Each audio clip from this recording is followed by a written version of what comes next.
이번 시간에는 18주 논술 첫 번째 강의입니다. 여러분 교재에서는 31쪽입니다.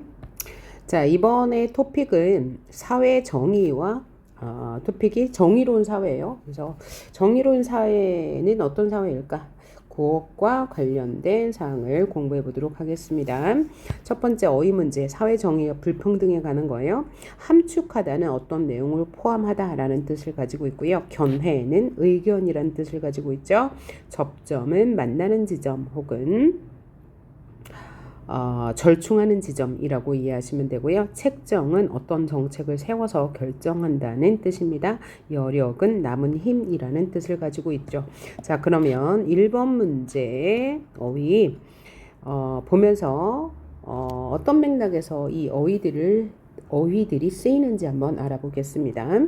1번 어려움에 빠진 사람을 돕는 것을 개인의 판단과 선택에 맡길 것인지 아니면 공동체 구성원의 당연한 책무로 여길 것인지를 놓고 자유주의적 정의관과 공동체주의적 정의관은 각각 다른 견해를 보인다. 그럼 자유주의적 정의관은 어떤 견해를 보이겠어요? 개인의 판단과 선택에 맡긴다는 거고, 공동체주의적 정의관은 공동체 구성원이 고성원의 당연한 의무로 여긴다는 것으로 이해하면 되겠네요. 그 다음 2번 반면 최저임금이 너무 높게 책정이 되면 기업의 이윤은 줄어들 수 있고 그 결과 기업이 망하거나 기업 경영의 매력을 느끼지 못하는 사업자가 늘게 되어 결국은 국가 경제가 침체될 것이다 라고 말하고 있고요. 문제 3번 이 밖에도 평소 보험료를 부담할 여력이 없는 빈곤계층도 사회보장의 혜택을 누릴 수 있도록 국가가 최소한의 생활을 보장하고 자립을 지원하는 공공부조제도가 있다. 그러면 공공부조제도란 무엇이에요? 최소한의 생활을 보장하고 자립을 지원하는 제도라고 이해하시면 되겠네요. 그 다음 4번 님비든 핀비든 개인의 이익과 공동체 이익이 충돌하는 접점이 나타난다. 일정한 지점. 그죠? 만나는 지점이 있다고 이야기하고 있습니다. 그러면 님비가 무엇인지 핀피가 무엇인지 알아야 되는데 우리 이번에 이슈가 정의로운 사회잖아요. 그러니까 정의로운 사회는 사회 공동체 모두가 개인의 자유와 행복 등을 정당하게 실현하는 사회가 정의로운 사회일 텐데 이것과 관련하여 지역 이기주의를 표현하는 말이 님비 현상, 핀피 현상입니다. 자, 그러면 님비 현상은 무엇이냐면 이것의 약자요. Not in my backyard. 그래서 나의 뒷마당에 설치하지 말아주세요. Not. 그래서 이 글자를 따서 님비 현상이라고 합니다. 그러니까 어떤 시설이 이 사회 정의를 위해서 꼭 필요한데 자신의 지역에는 설치하지 말아달라라는 것이죠. 그래서 예를 들면 쓰레기 매립장 같은 것은 다 꺼리는 시설이기 때문에 민비 현상의 예가 될 수 있고요. 핀피 현상은 please in my backyard에서 나의 앞마당에 제발 설치해 주세요. 이런 것은 경기장이나 문화센터와 같은 사람들이 모두 선호하는 시설을 말하겠죠. 그래서 님비와 핀피는 모두 지역 이기주의를 나타내는 말이다 라고 이해하시면 될 것 같아요. 다음 보니까 이번에 단어 결연은 무슨 뜻이에요? 인연을 맺는다 또는 그런 관계를 말하고요. 재화는 우리가 사용하는 모든 물건을 말합니다. 정의라는 것은 사전적 개념으로 볼 때 바른 뜻, 올바른 생각이라는 뜻을 가지고 있고요. 사회적 정의는 또 다른 뜻을 가지고 있는데 사회적 정의는 그 사회에서 반드시 실현되어야 할 올바른 것이라는 뜻을 가지고 있고요. 그 다음에 또 다른 뜻의 정의는 이런 뜻도 있어요. 말이나 사물의 뜻을 분명히 밝힌다라는 뜻도 갖고 있습니다. 그래서 이 사회 정의라는 것은 동양에서 서양에서 그 다음에 또 각 학자들마다 다양한 견해를 보이고 있죠. 그래서 동양에서의 사회적 정의는 무엇이냐? 바로 이거예요. 죄를 지으면 대가를 치르는 것. 이것을 동양에서의 사회적 정의라고 보고요. 그러면 서양에서는 사회적 정의를 아주 다양한 학자들이 정의했는데 주로 이제 부의 분배에 대해서 말하고 있습니다. 그래서 경제정책과 연관이 있고요. 사회복지와 연관이 있습니다. 사회복지라는 것은 의식주를 해결하는 것을 우리는 복지라고 해요. 그래서 부의 분배에 관련한 정의를 서양에서는 많이 다루고 있다는 것 알아두시면 될 것 같습니다. 그 다음 4번은 분배는 인간의 삶의 질에 큰 영향을 끼치기 때문에 현대사회에서 분배적 정의는 중요한 화두, 이제 토픽이 되고 있다라고 말하고 있는데, 그럼 분배는 뭐예요? 부를 나누는 것을 즉 경제를 나누는 것을 분배라고 하는데, 예를 들면 사회에는 계층상 이제 경제적 기준으로 계층을 나눠본다면 부유한 계층이 있고 극빈 아주 가난한 계층이 있을 거란 말이에요. 그러면 부유한 계층과 극빈 계층도 모두 다 의식주를 해결하는 기본적인 생활을 해결할 수 있는 어떤 장치가 있어야 되는데, 그것을 위해서 부유한 계층이 극빈한 계층에게 얼만큼 나눠줘야 하는가라는 것이 문제란 얘기예요. 그러니까 그럼 어떻게 나눠줄 수 있습니까? 그러니까 세금 제도로 나눠줄 수 있겠죠. 부유한 사람에게 세금을 많이 걷어서 극빈한 사람에게 돌려주는 방식, 이런 방식이 있고, 이것은 이제 제도화되어 있는 거니까 이제 무조건 강제적으로 해야 되는 거고, 이런 것도 있고, 혹은 개인적으로 이제 자발적으로 이제 많이 가진 사람이 기부를 한다던가 아니면 뭐 이런 방식으로 이제 돌려줄 수도 있다라는 것이에요. 다음 5번을 한번 볼까요? 자, 여기 아리스토텔레스, 소크라테스, 트라시마코스, 플라톤은 다 철학자들이죠. 고대 그리스 철학자들이에요. 그 다음에 공자와 맹자는 고대 시대, 그러니까 서양으로 본다면 고대 시대고, 중국으로 본다면 춘추 전국 시대에 활약했던 철학자들인데, 이들은 공통적으로 뭐에 대해서 이야기했을까요? 바로 그러니까 사회 정의에 대해서 이야기를 했을 거예요. 그러면 이들은 사회적 정의를 무엇으로 받는가를 이제 생각해보는 문제가 되겠네요. 그럼 5번 이러한 견해를 주장한 사람이 누구인지를 이제 생각해보는 문제입니다. 5번 군자는 정의에 밝고 소유는 이익에 밝은 법이다. 이익을 보거든 정의를 생각하라 라고 했어. 이런 말은 누가 했을까요? 바로 군자란 무슨 뜻입니까? 군자는 어진 자, 덕을 행하는 자라는 뜻이니까 동양에서 말했는데, 동양 철학자 중에서 공자가 말한 부분이고요. 2번 정의를 국가의 공동선, 법을 실현할 수 있는 일반적 정의, 그러니까 공동선은 뭐냐면 즉 공동체가 추구하는 선은 뭐야? 올바른 것이죠. 여기서 올바른 선이란 이제 분배가 정의롭게 이루어지는 사회를 말해요. 모두가 평등하게 뭐 자유를 누리거나 의식주를 해결할 수 있는 상태, 이런 것을 공동선 혹은 공공복지라고 하는데, 이런 이야기를 한 사람이 누구냐? 또 일반적인 정의, 그러니까 일반적인 정의가 어떤 정의래요? 공동선이 실현되는 사회를 일반적 정의라고 보았고요. 또 각각의 상황에 따라 분배하는 특수한 정의, 그러니까 특수한 정의는 각각의 상황에 따라 분배되는 정의라는 이야기고요. 이 특수한 정의는 또다시 산술적 정의와 분배적 정의로 나누어 설명한대요. 그러니까 산술적 정의는 수학적으로 계산한 정의고, 분배적 정의는 누구에게 얼마만큼을 나눠줘야 할 것인가 라는 것을 구분한 정의. 이런 이야기는 누가 했냐면 아리스토텔레스가 한 이야기입니다. 그 다음 7번 임금이 먼저 백성을 생각하고 의로움을 추구하면 신하 백성들도 의로움을 추구하여 정의로운 나라가 될 것이다 라고 말한 사람은 바로 맹자입니다. 다음 8번을 보니까 정의가 이익이 된다는 점은 인정하지만 강자의 이익만은 아니다 라고 주장한 사람은 이제 소크라테스입니다. 9번 정의가 강자의 이익일 뿐이라고 주장한 사람은 트라시마코스. 이제 동시대 활동한 인물입니다. 그 다음 10번 정의란 사람마다 자신의 일을 해내는 것이다 라고 주장한 사람은 플라톤입니다. 11번 정의는 어떤 역할을 하는가. 그러니까 정의라는 것은 뭐예요? 올바르게 분배되는 것. 누구나 바라는 올바른 가치를 정의라고 했죠. 그러면 이 정의가 실현되면 어떤 점이 좋은가가 바로 정의의 역할이죠. 그러니까 사회적 정의는 사회에서 일어난 갈등을 공정하게 처리하여서 사회 통합의 기초를 이루는 역할을 하죠. 그럼 사회 통합은 뭐냐? 여러 계층이 하나가 되어 조화로운 사회를 말해요.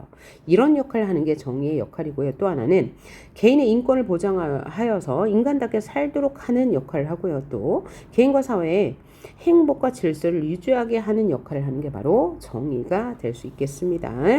그 다음 12번을 볼까요?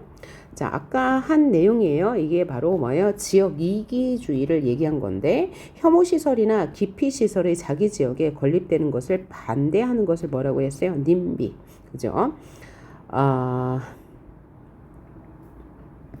Not in my backyard의 이제 약자인 거죠. 핀피는 제발 우리 지역에 편리한 시설을 혹은 좋은 시설을 유치해 주세요라고 하는 게 뭐죠? 핀피. 선호 시설이 자기 지역에 건립될 수 있도록 적극적으로 요구하는 것. Please in my backyard의 약자라고 했습니다. 그 다음 14번을 보니까 경관이란 단어 나왔네요. 경관이라는 것은 주변의 경치를 말하죠. 혹독하다는 가혹하다, 매우 심하다라는 뜻이고요.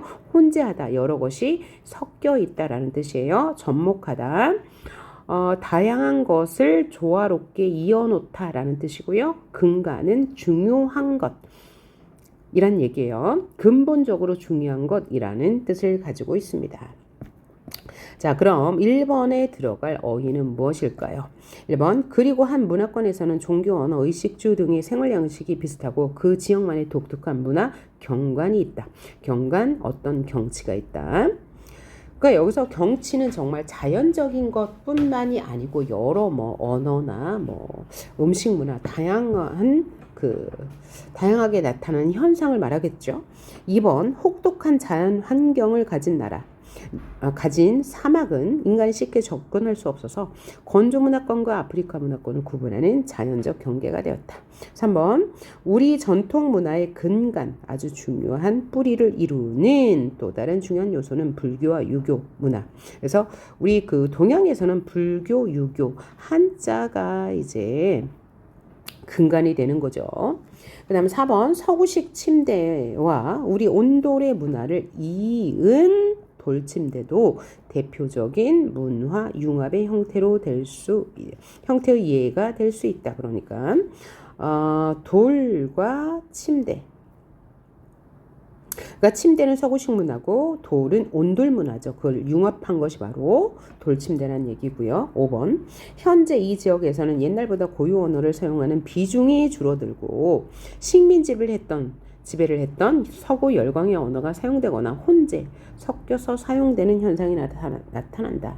이것이 이제 다양한 문화가 공존하는 사회, 오늘날의 다문화 사회를 말하는 거죠. 자, 다음 문제 봅시다.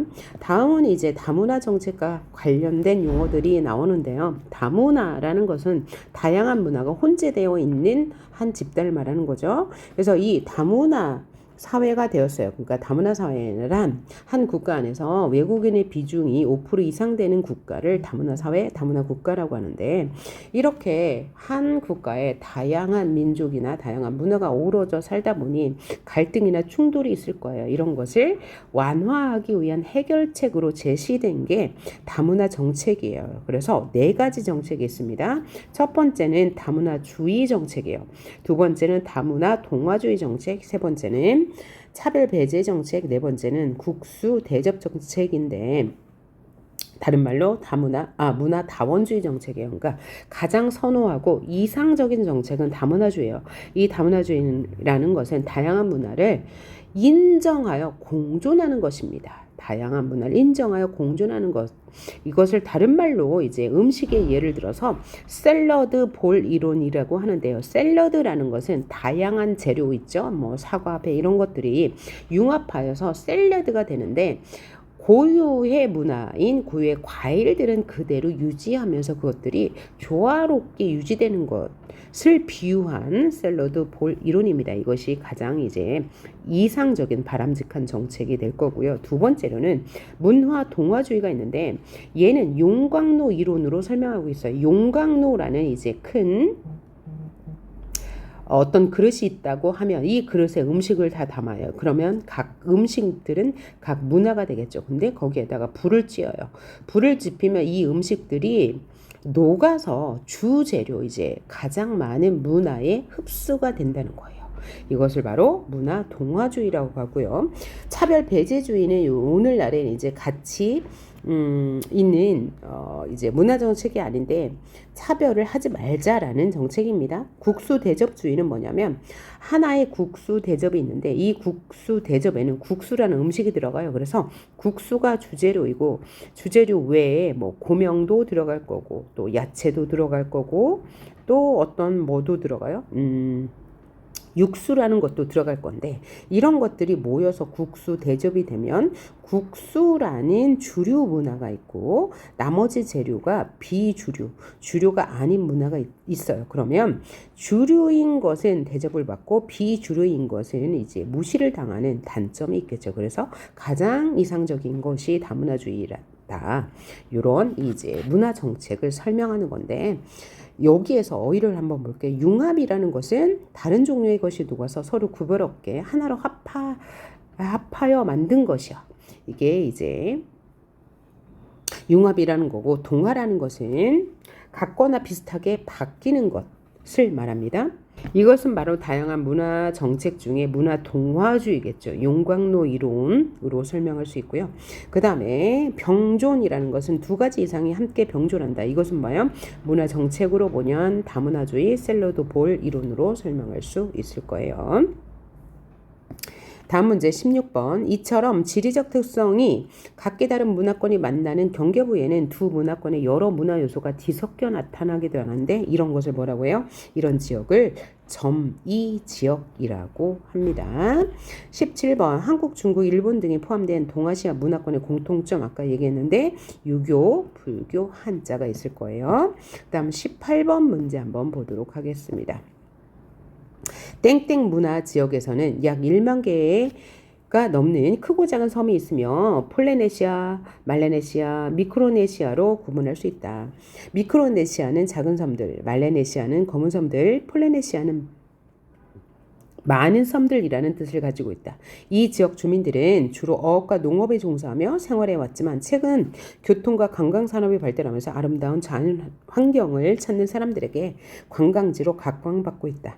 이 지역은 20세기 들어 미국과 일본을 비롯해 유럽 열강의 식민 지배로 많은 시련을 겪었으며 오늘날에도 지구 온난화가 진행되며 해수면의 상승에 국가의 존폐를 넘어 생존 위협에 맞닥뜨린 나라. 그러니까 이 지역은 어디겠어요? 바로 여기가 이제 아시아와 유럽 대륙이고 여기는 그러니까 유라시아 대륙이고 여기는 아메리카 대륙이겠죠. 그리고 일본은 여기쯤 있을 거예요. 그러니까 일본과 아메리카가 만나는 이 지역은 태평양 지역일 거예요. 그래서 태평양 문화권이라고 알아두시면 되겠네요.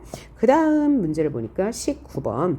문화가 변하는 이유는 무엇 때문일까요? 가장 중요한 이유는 원래 있던 지역의 주변 지역이 들어오면서 혹은 섞이면서 혹은 교류하면서 새로운 문화가 유입되기 때문에 문화가 변하겠죠. 또 하나는 새로운 문물이 발명되거나 발견됨으로 인해서 그것이 들어와서 문화가 변화되겠죠. 이렇게 쓰시면 될 것 같고요. 다음 20번 한번 풀어보겠습니다. 상호작용을 거쳐. 상호작용이라는 것은 객체와 객체가 서로 관련을 맺는다는 얘기죠. 그러면서 기존의 문화가 외래 문화에 완전히 흡수돼요. 그래서 해체되거나 소멸해버리는 거 문화 동화죠. 이거는 아까 뭘로 설명했어요? 용광로 이론으로 설명했죠. 그래서 주류 문화에 비주류 문화가 완전히 흡수되는 것을 말하고요. 21번 한 사회의 기존 문화가 외래 문화와 접촉하여 새로운 문화로 탄생하는 것을 문화융합. 이것은 뭘로? 다문화주의로 설명했고 다른 말로 샐러드 볼 이론으로 설명했습니다. 22번 기존 문화와 새로 흘러들은 문화가 공존하는 현상을 문화 병존이라고 하죠.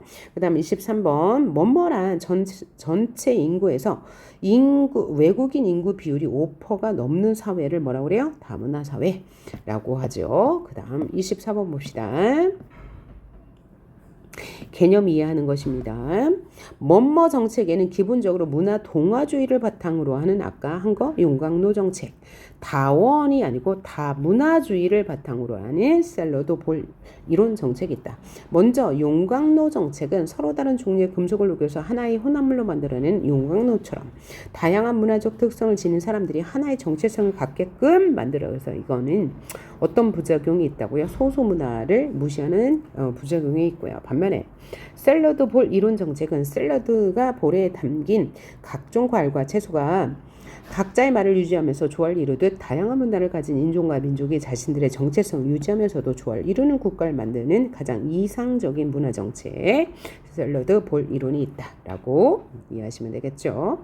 다음 23번을 풀어볼까요? 다음 글을 읽고 각 문단별 주제 내용을 서술하시오 그랬어요.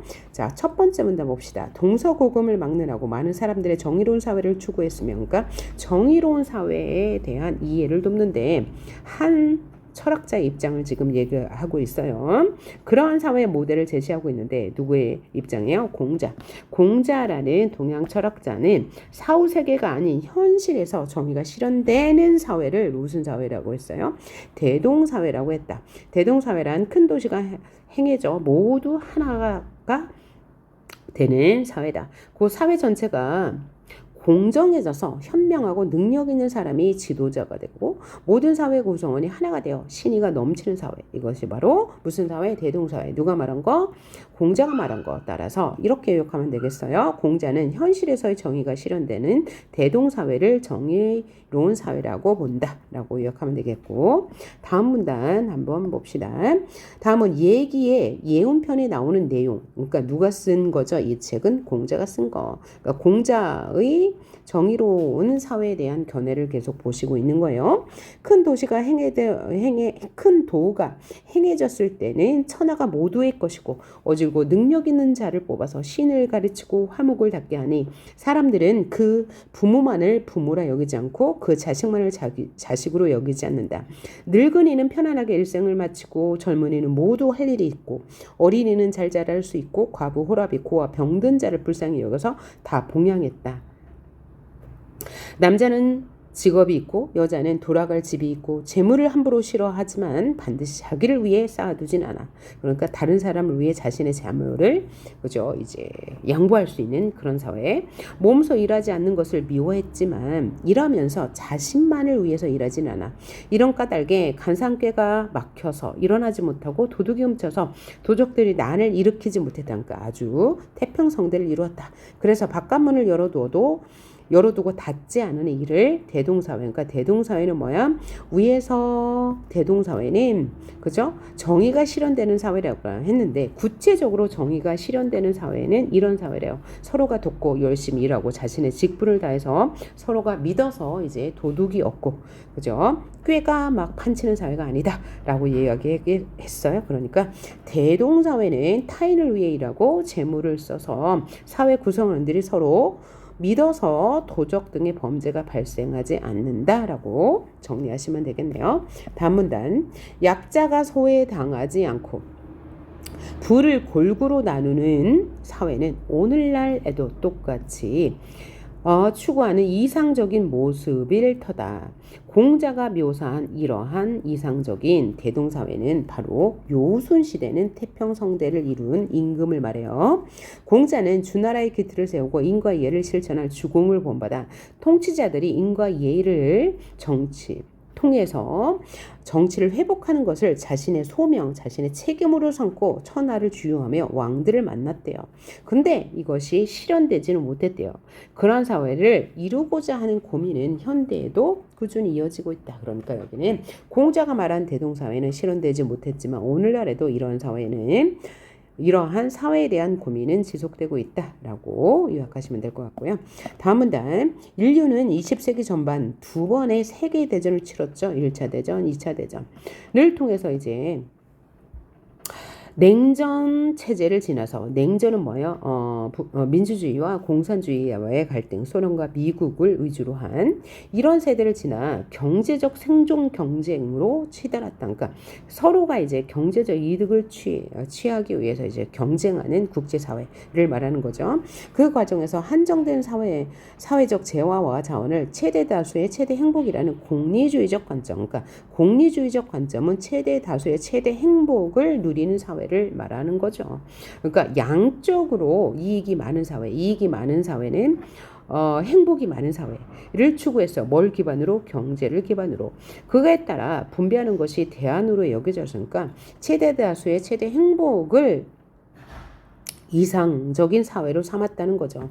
그런데 최대 다수의 최대 행복이라는 공리주의의 결과주의, 그러니까 결과를 따진 거예요. 공리주의는. 그래서 어떤 문제점이 있냐? 다수에 포함되지 못한 소수의 희생이 있었다라는 문제예요. 그러니까 이렇게 정리하시면 되겠죠. 인류는 경제적 생존 경쟁 속에서 공리주의적 분배를 따르고 있기 때문에 소수의 희생이 따라왔다라고 정리하시면 될 것 같고요.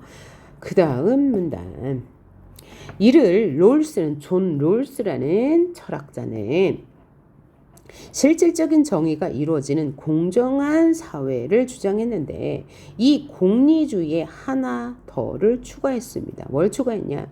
불공정한 분배를 개선하기 위해 롤스는 사회적 약자에게 최대의 이익을 주는 사회를 정의의 원칙으로 삼았다. 그러니까 사회적 약자가 소외당하지 않는 사회를 정의의 원칙으로 삼았대요. 이게 제1원칙입니다. 또한 롤스는 정의로운 사회란 결과의 공정성보다는 과정의 공정성, 그러니까 위의 문제를 보충하는 대안을 세운 거죠. 그러므로 이렇게 요약하면 되겠어요. 롤스는 결과보다 과정의 공정성이 중요하다고 보았다라고 요약하시면 되겠고, 마지막 문단.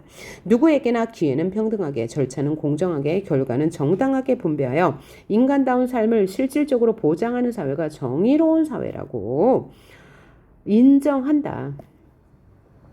그런데 그 실천은 여전히 어려운 과제다. 그러므로 누구나 평등, 공정, 정당과 같은 정의로운 사회를 원하지만 실천은 어렵다라고 정리하시면 되겠습니다. 자, 지금까지 18주차 논술 첫 번째 강의였고요. 두 번째 강의에서 보도록 합시다. 수고하셨습니다.